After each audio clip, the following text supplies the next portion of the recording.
Mansion Beach is inspired by The Great Gatsby, which is 100 years old this year. It is not a retelling of it, but it is inspired by it with reverse genders and with a contemporary setting. So Juliana George is the Gatsby character, who is a fashion tech entrepreneur who is living in a big house on Block Island and throwing these big parties for a mysterious reason.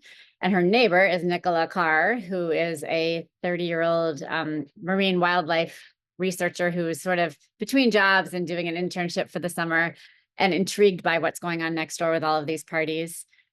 And then Nicola's cousin, David, is married to a woman named Taylor Buchanan, who is the daughter of a wealthy real estate developer who's doing some developing on the island. And they're all connected. There's a love triangle that goes on, and there's some secrets that come out about the past.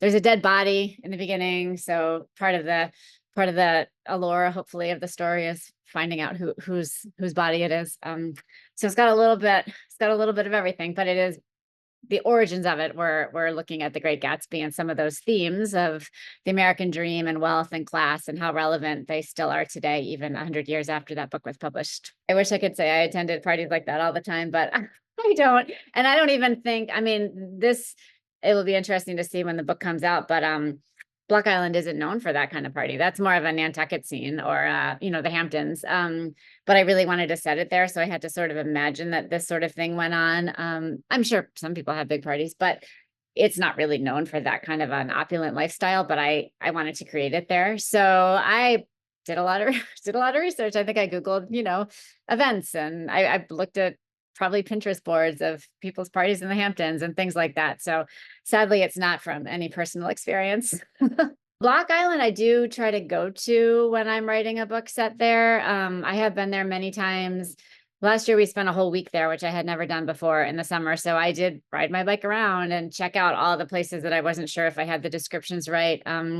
So a lot of that I did do in person. If not, I Google a lot. I use Google Earth. I read the Block Island Times. I had a couple local people who were really helpful to me with research. I had a a young woman who had done a similar job to what my character does at the Marine Institute, the Block Island Maritime Institute, and she was so helpful to me. So she told me all the sorts of things that somebody would be doing and described the beaches where a seal might wash up, so I could go and see that and describe it. So that kind of stuff I try to do in person as much as I can.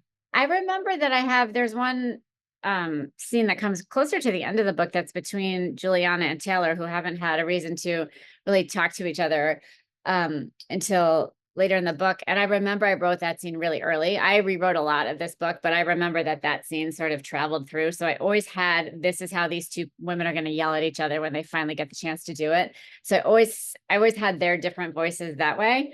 But again, a lot of that is through rewriting. I mean, I do not get it right the first time. And sometimes my female characters all sound a little bit too much alike and I have to go back and adjust for that. So it's a lot of trial and error. I felt like Juliana in this book, I always knew her background. She came from a rougher background than some of the other characters in the book.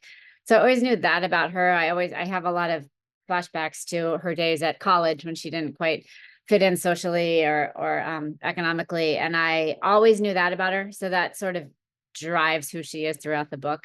But sometimes it comes later. I know the character of David, who's the husband of Taylor, the cousin of Nicola.